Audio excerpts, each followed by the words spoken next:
रहेछ माया मेरो निम्ति रगतको धारासँग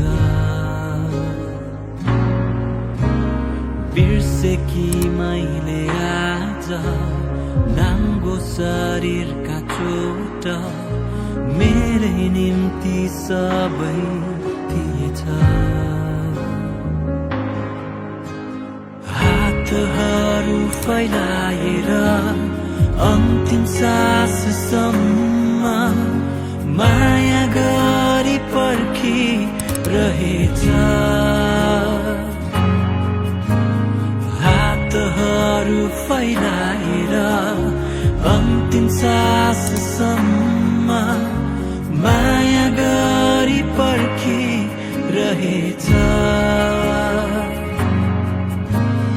उसको कथा मेरो निम्ति शक्ति बनेछ